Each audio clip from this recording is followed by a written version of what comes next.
everyone, I'm Smriti Sinha here and welcome back to our channel Science Zone. Today you follow, tomorrow we lead. And if you are new to this channel, please hit the subscribe button given below. And if you have not watched the previous videos, you can click on the I button given above. And today we are going to continue with the topic number 3, basic analytical techniques.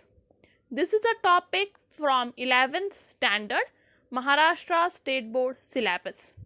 Basic analytical techniques.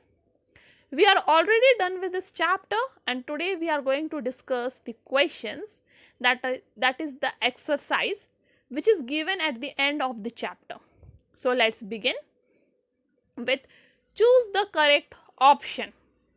Which of the following methods can be used to separate two compounds with different solubility in same solvent?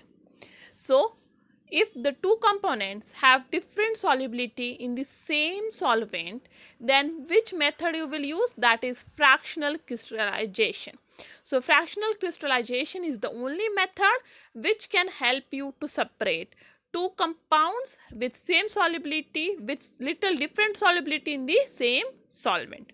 Next question is, which of the following techniques is used for separation of glycerol from soap in soap industry? So if you have seen my previous video, you know that it is yes, distillation under reduced pressure, because glycerol gets decomposed on heating, and the any liquid which decompose on heating, if you want to purify it or you want to remove it, then it is only distillation under reduced pressure. Next, which technique is widely used in industry to separate components of mixture and also purify them? So widely used technique in industry is chromatography. So chromatography is the only technique which is used in industry to separate mixture and purify them. Widely used it is. Others are also used but in small scale. Next, a mixture of acetone and benzene can be separated by, yes, you are correct, that is fractional distillation, because their boiling point have very less difference and therefore they cannot be separated by simple distillation.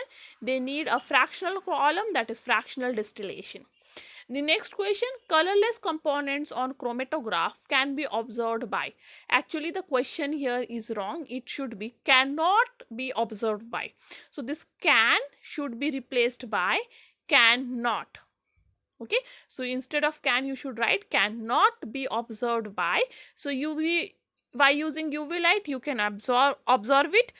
By using iodine chamber you can observe it. By using spraying reagent you can observe it. Only method is that using infrared light, that is infrared light, that is also called as IR light, you cannot observe it. So the question you need to transform here, cannot be observed by. Next, answer the following. Which of the following techniques is used for purification of solid organic compound? So solid organic compounds can be purified by, yes, that is crystallization. And if you are talking about liquid, then it is distillation. So liquid is purified by distillation while solid is purified by crystallization. Next, what do you understand by the term residue and filtrate? So what is residue? The insoluble part remaining on the filter paper during filtration is called residue, and the liquid collected in the beaker is called as filtrate. So whenever you do filtration, the thing that remains on the filter paper is residue, and which comes down in the beaker, the liquid is called as filtrate. Next, why is a condenser used in distillation process? So the vapors condense and the liquid is formed in the condenser in distillation process, because during the distillation process you convert your solid to the gaseous state and then again condense it back to the pure liquid. So for this you need a condenser which condenses your vapor back to liquid. Next, why is paper moistened before filtration? So the filter paper is moistened so that it stick to the funnel, which does not let the air pass through the passage and which increases the speed of filtration. So to increase the speed of filtration, filter paper is moistened and then kept on the funnel so that it stick to the funnel and air doesn't pass it through it.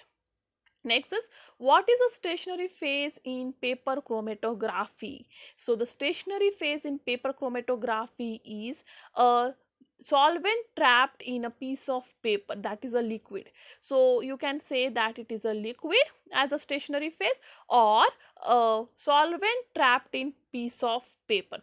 So paper chromatography is an example of partition chromatography, and in partition chromatography the stationary phase and mobile phase both are liquids.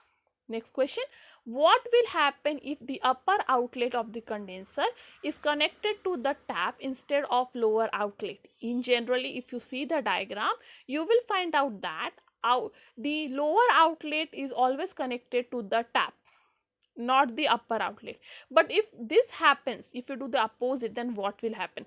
So if the upper outlet is connected to the tap instead of lower outlet, then the condenser will not be filled with that cold water, and it is necessary to cool the condenser with cool water for proper functioning of condenser.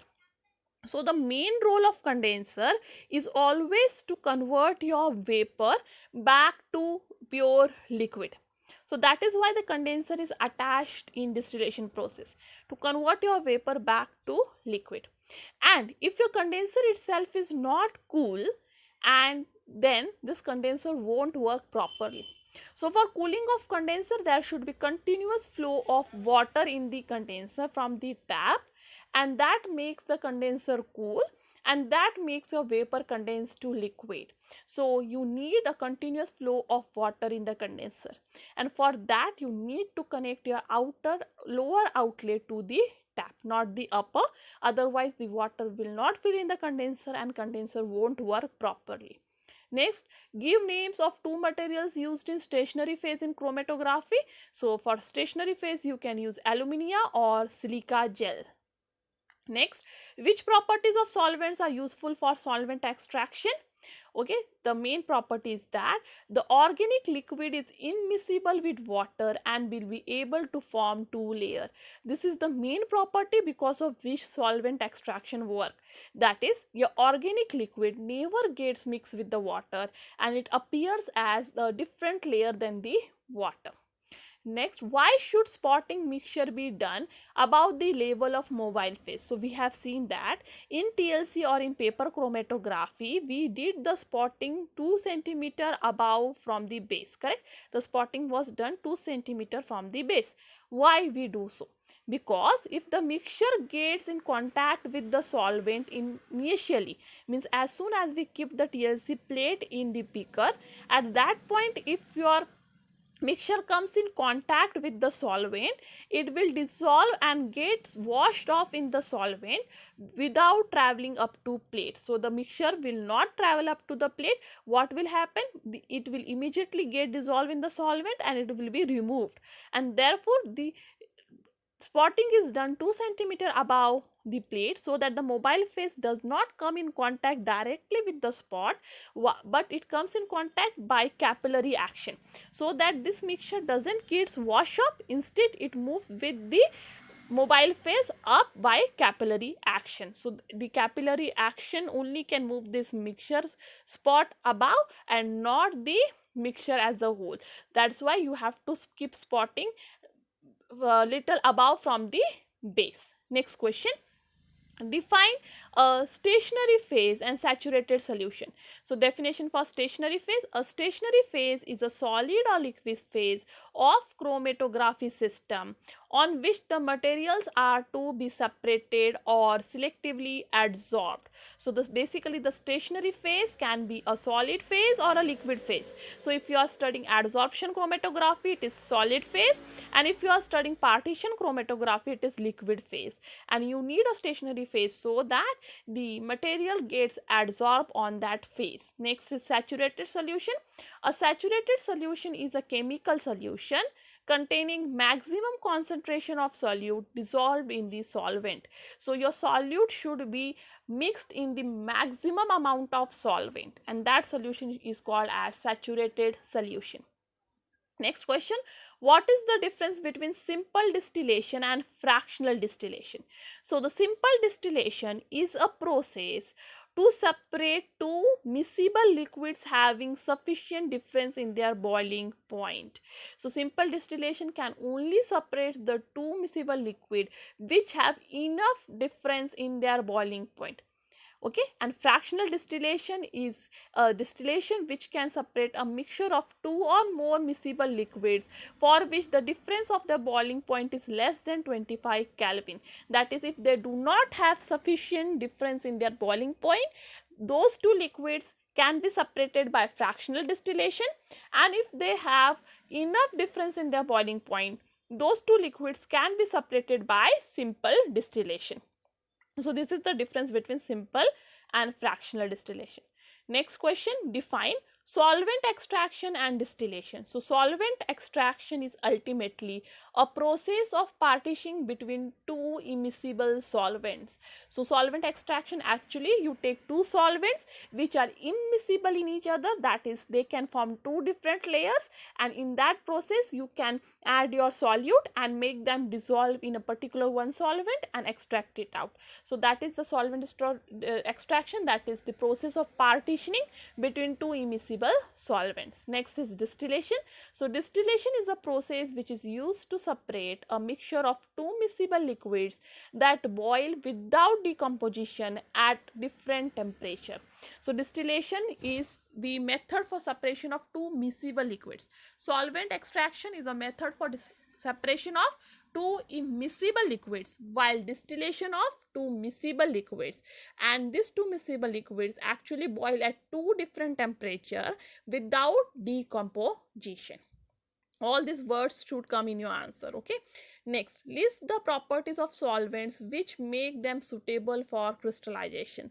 So those properties are: the compound to be crystallized should be at least or sparingly soluble in the solvent at room temperature but highly soluble at high temperature. Okay, at room temperature it should be least soluble in that particular solvent, but at high temperature it should be most soluble. So whatever solute you want to crystallize and you want to purify, it should be very less soluble at room temperature but very high soluble at high temperature. Next, solvent should not react with your compound to be purified. The compound which you need to be purifying should not dissolve or not react with the solvent, should not react with the solvent. It should dissolve at high temperature but not react with the solvent. Next thing, solvent should be volatile. This is very important so that after purification you can easily remove the solvent and get back your pure compound. Next question, name the different types of chromatography and explain the principle underlying them. So different type of chromatography, there are actually various type of chromatography, but you have studied only two types, that is adsorption chromatography and partition chromatography. So these are the two types of chromatography, and the principle of chromatography involve the separation, identification and purification of individual components of mixture based on their relative affinity towards stationary and mobile phase.